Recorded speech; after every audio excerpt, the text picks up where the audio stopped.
نحمده ونصلي على رسوله الکریم اما بعد۔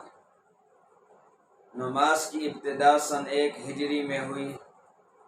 اس سے پہلے نماز بغیر اذان کے ادا کی جاتی تھی۔ حضور صلی اللہ علیہ وسلم جب ہجرت فرما کر مدینہ منورہ تشریف لے گئے تو مدینہ منورہ پہنچنے کے بعد آپ نے مسجد نبوی کی تعمیر فرمائی۔ مسجد نبوی کی تعمیر کی فراغت کے بعد اب اس بات کی ضرورت پیش آئی کہ لوگوں کو نماز کی طرف کس طرح بلایا جائے، تو حضور صلی اللہ علیہ وسلم نے ایک مشورہ رکھا صحابہ کے درمیان۔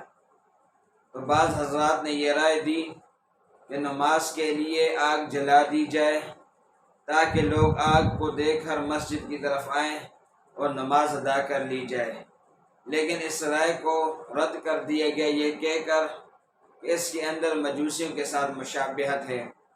پھر بعض حضرات نے یہ رائے دی کہ نماز کے وقت ناقوس بجا دیے جائے، لیکن اس رائے کو بھی رد کر دیا گیا یہ کہہ کر کہ اس کے اندر نصارہ کے ساتھ مشابہت ہے۔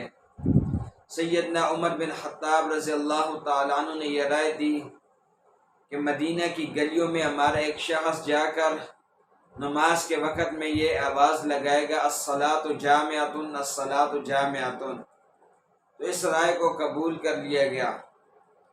حضور علیہ السلام کے ایک صحابی مدینہ منورہ کی گلیوں میں گھومتے اور یہ آواز لگاتے الصلاۃ جامعۃ الصلاۃ جامعۃ۔ کچھ دن ہی گزرے تھے کہ حضور علیہ السلام کے ایک صحابی تھے جن کا نام تھا عبداللہ بن زید۔ انہوں نے رات کو خواب میں دیکھا کہ ایک شخص ہے جس کے پاس ناقوس ہے۔ عبداللہ بن زید فرماتے ہیں کہ میں نے خواب کے اندر ہی اس سے پوچھا کہ کیا آپ اس ناقوس کو بھیجو گے یا نہیں؟ تو انہوں نے کہا کہ آپ اس ناقوس سے کیا کریں گے؟ میں نے کہا کہ اس کے ذریعے ہم لوگوں کو نماز کی طرف بلائیں گے۔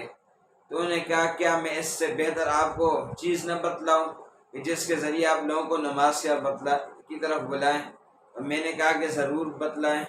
تو انہوں نے مجھے یہ کلمات سکھلائے جو مروج اذان کلمات ہیں، اللہ اکبر اللہ اکبر اللہ اکبر اللہ اکبر، اشہد ان لا الہ الا اللہ اشہد ان لا الہ الا اللہ، اشہد ان محمد رسول اللہ اشہد ان محمد رسول اللہ، حی علی الصلاۃ حی علی الصلاۃ حی علی الفلاح حی علی الفلاح، اللہ اکبر لا الہ الا اللہ۔